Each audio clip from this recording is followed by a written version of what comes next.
I was really just at the point, I was like, it might not ever come back after this. Like, this was really bad. And this is, I feel like, something that's not talked about enough. But something else happened that was awful, but again, was a little bit of a blessing in disguise. But then after I was on antibiotics, I started feeling very different. I was very moody. I was very angry. I started feeling really disconnected from him suddenly. If you are where I was and you're scouring YouTube for answers, this is gonna be the information you haven't heard yet.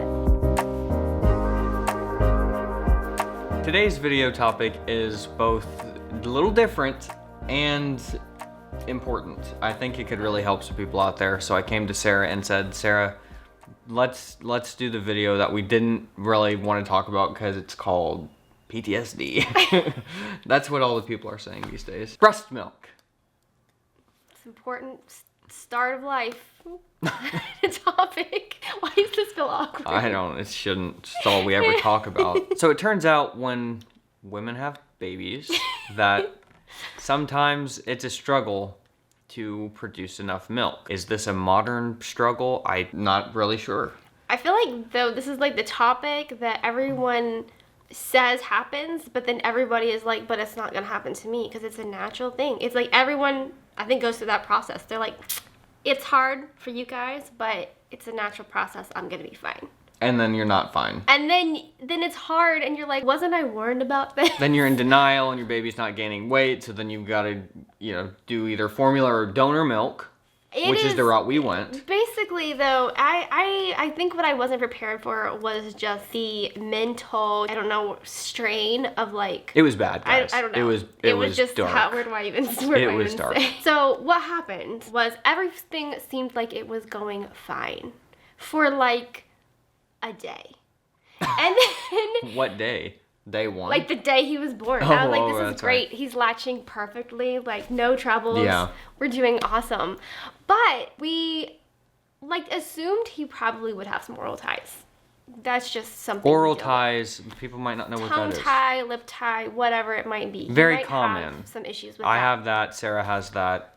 Most of the babies in my family have some degree of oral ties.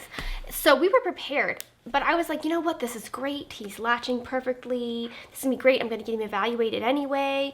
And long story short, we had to go see several people before they would acknowledge that, yes, he's having issues eating. Even though he seemed like he was latching fine, I knew something was wrong. He did have a tongue tie. He had a lip tie. And again, long story short, he looked like he was eating, but he was getting basically nothing. Yes. And so not only did that harm him because he was like starving, but it absolutely destroyed my milk supply. Because he wasn't getting any milk, and so your body was saying, oh, we don't need to produce any. We don't need it. I feel like I almost completely lost my supply. And I did not want to give him formula. So I was like trying, and then I was like, okay, this is getting serious. He's really not getting anything. So I went hardcore on pumping. But at that point, the damage had been done. And so I was pumping like an ounce, if I was lucky, like barely an ounce. So it was not enough to feed him. And I thought, I'm just gonna start pumping. It'll come right back. It didn't come right back. It did not. I mean, it was pumping every second every 2 of hours, the day. Like day and night.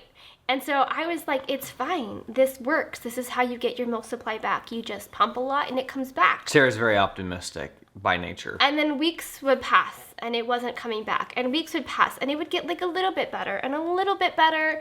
But you hear about all these tricks. Oh, eat some oatmeal and then power pump. Oh, your milk supply is back within 3 days. This has been going on for weeks. It was weeks. Weeks. And turning into months. And I was still just not able to pump enough. And I also found that there is no help. There's almost no resources out there. Like, there are courses you can buy and things like that. That'll be like, oh, you'll find this random person. Oh, here, I'm selling a course for pumping. But, like, how do you know? How do you know if it's going to help you? Like, how do you know if it has the information in there? Like, you can ask other moms who pump, like, and it just seems like, I don't know. I went to 2 different lactation consultants. Neither of them helped me with pumping. I had no idea. I basically had to figure it out all myself. And I think that's why it also went so poorly is because I had no idea how to use my pump. That worked for me, which comes to find out, like, the pumping one way for one person is not going to work for another person. And so I was doing, like, the right way to pump, and it was not working for me. From things you had looked up. Yeah. Yes, just all the information that I could gather on pumping. It was just not working. And I couldn't get anyone to understand quite what I was going through. And I think a lot of women feel that way, feel very isolated when they're trying to go through this, because what works for one person doesn't work for another. And so they're like, oh, just do this. And literally nothing. And I even resorted to trying things that I knew were not going to be the best, like eating oatmeal, eating Oreos. I did that. Yeah. Like, doing all the things against my better judgment, just because I was desperate for something to finally work, because it went on for months. So this is the story of what Sara did to go from having literally almost no milk supply to now having milk in the freezer. And none of the classic things that you hear about works. So we're gonna tell you all about what happened. If you are where I was and you're scouring YouTube for answers, this is gonna be the information you haven't heard yet. Speaking of which, did you know that less stress can play a crucial role in milk supply? For me, getting as much quality sleep as I possibly could was really important. And that's why I'm excited that Helix Sleep is sponsoring this video. It's Sleep Awareness Month, and Helix Sleep is offering an amazing sale because of it. Visit helixsleep.com/Jordan Taylor for more information. Helix has supported us for over 4 years now, and when you support them, you're directly supporting my growing family. Helix is a mattress in a box company that makes mattresses and bedding that are customized to fit your unique needs, directly shipped right to your door. And unlike other brands, Helix mattresses do not contain any fiberglass, which can be very harmful to your health. The Helix lineup offers 20 unique mattresses, including their award-winning Luxe and Ultra Premium Elite collections, the Helix Plus, a mattress designed for big and tall sleepers, and the Helix Kids mattress designed for growing bodies and endorsed by child sleep and medical experts. The Helix Kids mattress is particularly awesome because as your child ages, you can flip the mattress to meet their firmness needs at that age. They're two different firmnesses. Everybody's different, and Helix knows that. So they developed a sleep quiz that matches your unique body type and sleep preferences to the perfect mattress for you. Sara and I could not agree on what kind of mattress we wanted because we're both slightly different sleepers. I'm a stomach sleeper and Sara is a side sleeper, and we like slightly different firmnesses. So we took the sleep quiz together as a couple, and we were matched with the Helix Sunset Luxe mattress, and it truly changed our lives. The best part about all of this is that Helix delivers your mattress right to your door. And in the US, it's even free delivery. It just comes rolled up in a box and it's super easy to set it up yourself. If it makes you nervous to buy something online that you haven't really tried yet, there's no need to worry because Helix offers a 100-night sleep trial, so you get more than 3 months to make sure that you love it. Plus, Helix mattresses offer a 10-year warranty, and they even offer financing options and flexible payment plans, so the perfect night's sleep is never far away. We love our Helix mattress, and we think you will too. If you're looking for a new bed, check out Helix. You can click the link below or go to helixsleep.com/Jordan Taylor to get 20% off of your Helix mattress for Sleep Awareness Month. It's a great month. Let's get back to whatever we were talking about. I went from having basically no supply to getting to an almost good place to losing my supply again, to getting up to like almost where I was like pumping almost enough, or some days like just enough for him, and then something would happen. I would get sick and lose my supply all again. And I'm not really sure how many times this happened. Probably 3, but this 3 or 4 final time though, I want to really explain to people what you are doing now, because I feel like this has, whatever you're doing now has really, really helped to where I'm not really worried about it anymore. Yeah. You know what I mean? Yeah, not worried about it. And in the beginning, it was so exhausting because they're like, you're tired, you're sleep deprived, and there were a couple of times when I would pump, and I'm like pumping every 2 hours, I'm getting barely, I'm not even barely enough, like I'm just getting barely anything, and I would get like an ounce, and I spilled it. And it's like even hard to even mention that. Like, it was so awful where I'm like, this is all that I had and it's gone. And it wasn't even enough anyway. Like, that's the thing, is like it wasn't even enough anyway. And so, oh man, that was rough. And it happened like maybe twice. Oh gosh, I don't know if I've ever like cried so hard about something, like just like devastating. And so I know how that is like. And then to get to where you're almost to a good place and lose it again. Oh gosh, it's just, it's awful, just over and over and over again that happening.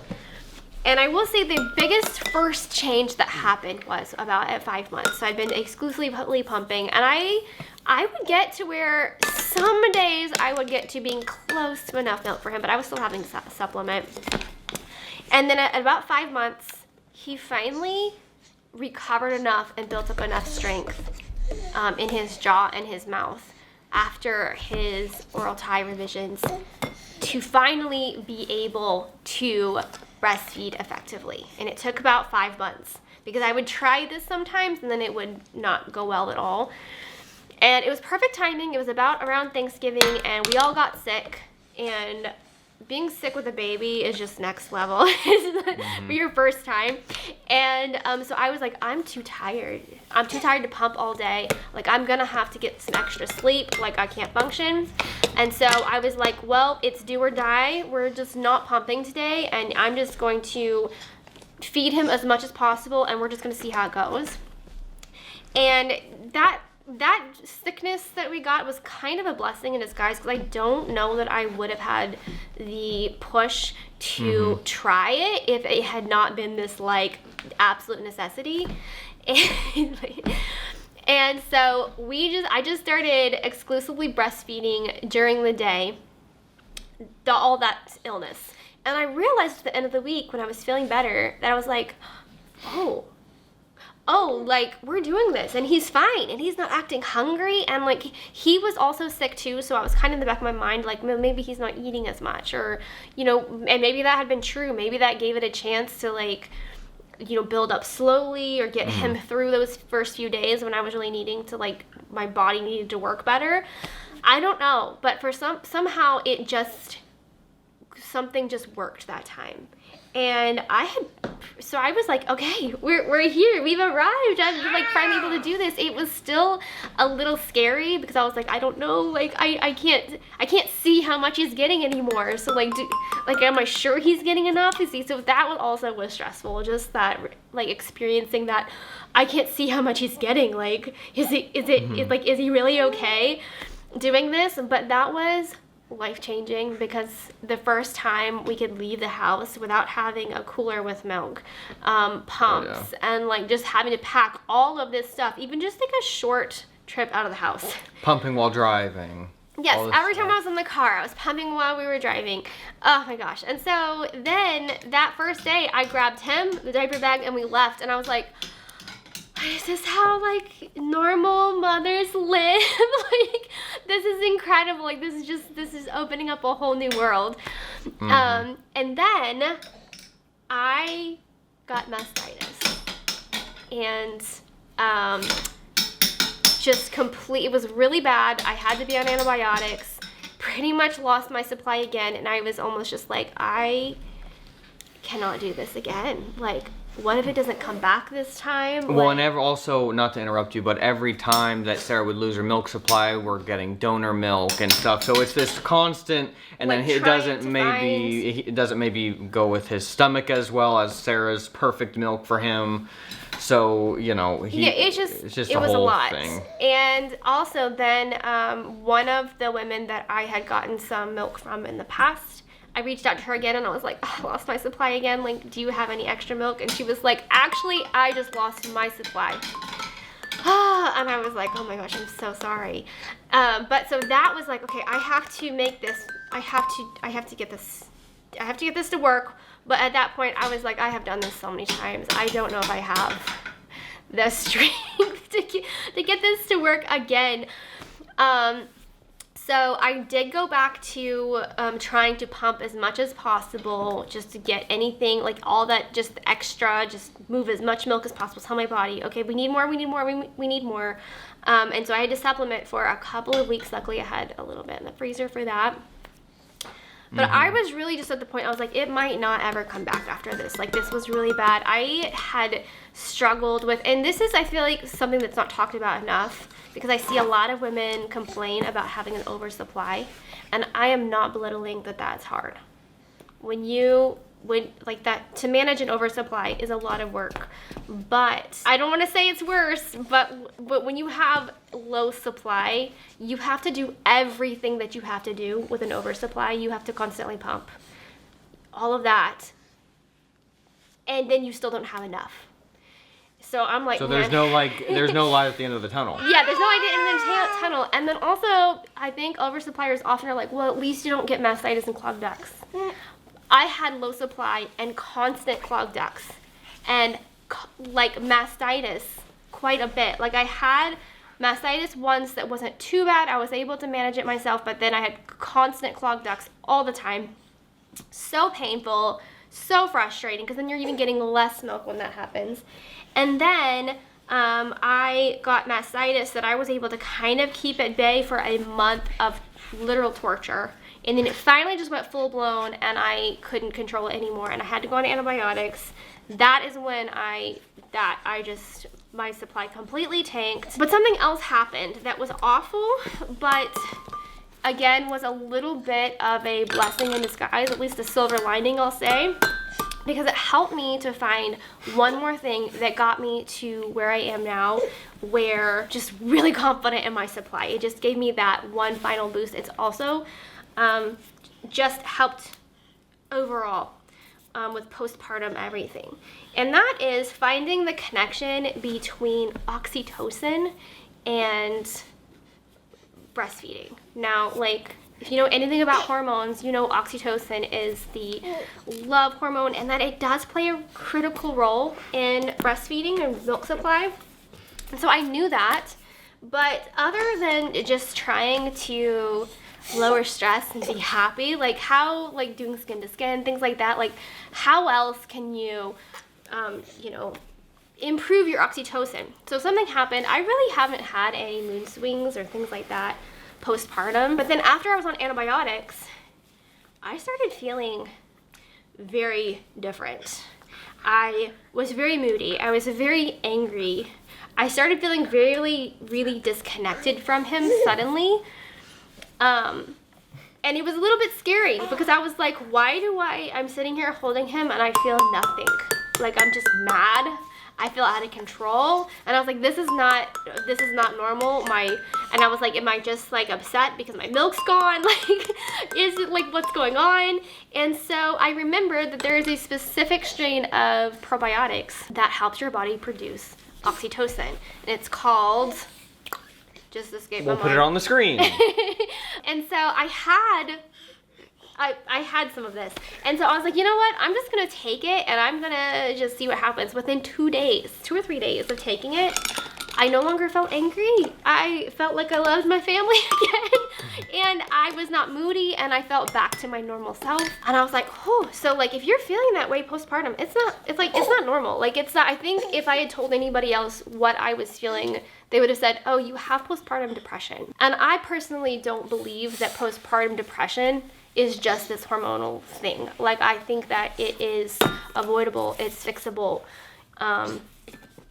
Personally, I wasn't gonna go on antidepressants. I'm sure that can help a lot of women, but there is a physical reason why you're feeling that way. And so I found this, and not only did it make me feel back to myself, but my milk was never better.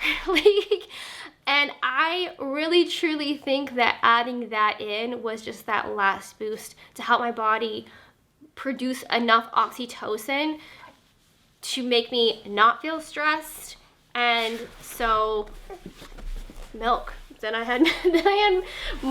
suddenly had more than enough milk. Pretty much for me along this whole journey is the biggest thing was just getting him strong enough to be able to feed at the breast and not pump as much. And then, although pumping was a critical tool for me, and then also finding that one little imbalance in my body that was just keeping me held back just a little bit. And I'm not gonna say that everybody has the same imbalance or issue or whatever it is. So sometimes that's really hard to find, and it took like a couple of accidental like things happening in order to find it.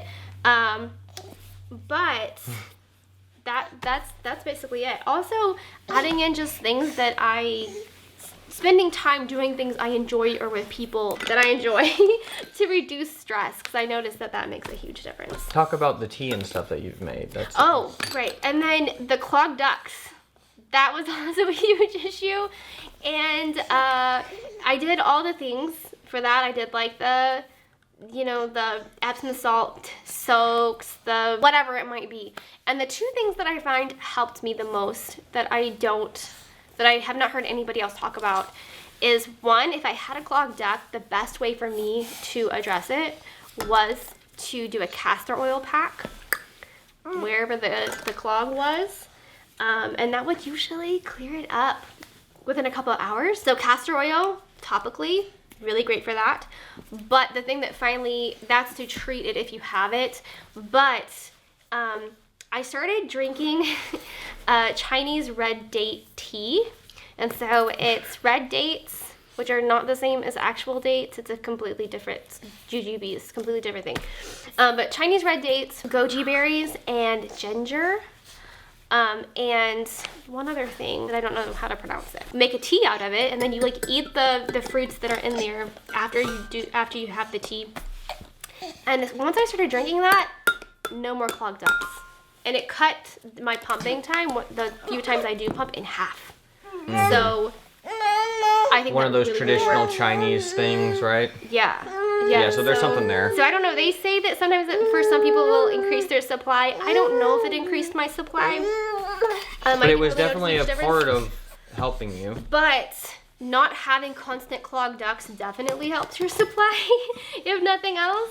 And so I have not had a single clogged duct or mastitis since I've been using that tea. So people will want to know, you just kind of simply said, I just got him strong enough to nurse, but how did you do that? What did you do? I mean, I don't know if that was me. I think that was... You just got better over time? That was just addressing that he had oral restrictions, and then doing his exercises, and then just letting him get strong enough. And it's just... First you have to recognize, there's a problem with his ability to do it, and then go through the struggle and the pain of doing the stretches after he has his small little surgery. It's just, I do want this to be an encouragement if you are where I was, because this was in no way a quick fix. No. It was not just take this supplement. And I will say, I did try a couple of supplements, and they actually tanked my supply. For some people, they might work. Only I tried as a last resort because it did the opposite for me. And like I said, I did things against my better judgment just because I was so desperate. I knew that you shouldn't probably. And it was like a placebo effect. We thought it was helping, but it wasn't probably really. It's just there's a lot out there. And I hate to say that it's harder than, just do this, because there's not going to be the same answer for everyone. But if you are trying all the things and nothing is working, there's still answers. I don't know, sometimes you just have to get through and find them. But I would definitely say check your baby's mouth. Are they not transferring milk for some reason? And get a second opinion if you're noticing that there's a problem and the person's like, oh no, they're great. Get a second opinion on that. And because that was a whole process, and just trying to find people that could help us resolve that. And then just sticking through it, because I feel like with me, even beyond that though, everything is great, but not perfect, because I had a lot of pain with breastfeeding, which is not normal. And that was started because of his oral restrictions. It causes a lot of pain with breastfeeding. And so I knew from that was probably the case. Are you eating my hair? What are you doing, mister? But then I also found out that, because after when I was pumping pretty much exclusively, I was still having pain. I had pain, excruciating pain, for a solid 6 months. And then I had the really bad mastitis that was also excruciatingly painful. And then now it's a lot better, but I still have pain. And I found out that my pain is due to what's called a vasospasm. Mm-hmm. And Yeah, it's improved a lot, but it's still not perfect. There's just been a lot. All right, for the first time ever, Sarah's gonna close out the video. I gotta go play with him because he's gonna lose it. Oh man. Don't be nervous. Okay, but all this to say, I wish I had more solid advice of do this and it's going to fix all of your issues in a few days. But for me, that was just not the case. It had to be kind of this painful journey of figuring it out.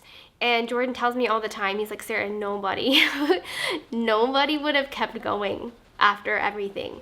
I was like, I don't think that's true. I think that there's a lot of women who push through quite a lot. I do think that a lot of people would have given up.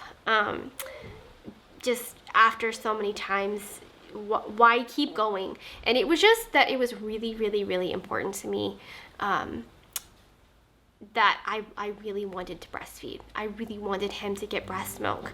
And this is incredibly controversial. Don't come at me because this is my personal feelings, but I do not believe that that is best. I believe there is a sliding scale. I believe fed is absolutely important for life and you're not gonna let your baby starve. But I was a low supplier. I had to supplement. I read through all the formula ingredients and even the best formulas. I was like, this is not something that I would eat myself. How am I gonna give it to my baby?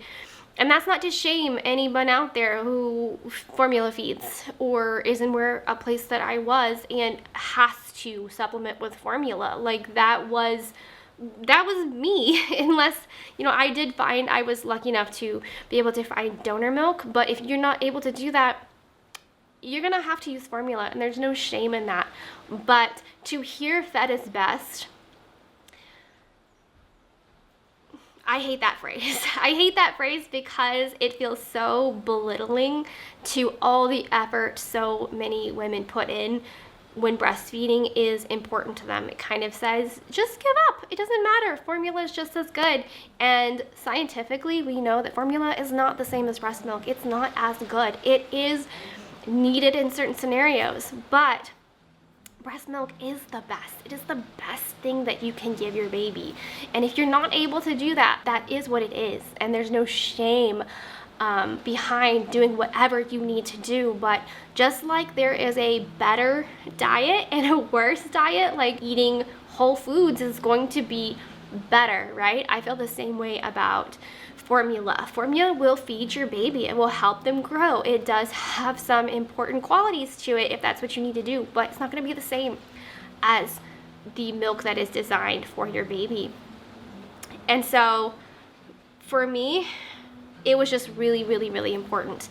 And if nothing worked out and I did not figure out how to make this work, and I was just one of those women who could not make enough milk no matter what I did, I would have had to rely on formula, and it would have been okay. It would have been okay. But I just really wanted to push through. And now that I've gotten to the place where I am so glad that I did, because it's what I always wanted. And I'm so glad that I could get here. And even if I hadn't been able to and I was formula feeding right now, I would still be so glad that I put in the work and effort that I did to at least try to get to where I am, because it is so worth it. And so if nothing else, I want this video to be encouraging to other mothers out there who are maybe struggling through what I struggled through. And if you end up needing if you don't get there and you need to formula feed, that's what you need to do. That's what you need to do. And you should be happy with that decision. But if you really want to make this work, just don't give up. Keep trying and looking for those answers, because there is a reason why you are not producing enough. And maybe it's not the same reasons that I had. Maybe it's not the same reasons that your friend has, but there is a reason that it is not happening. And when you find that reason, you can either know, okay, I'm just not gonna get there, or you're gonna find the solution and it's gonna be so worth it.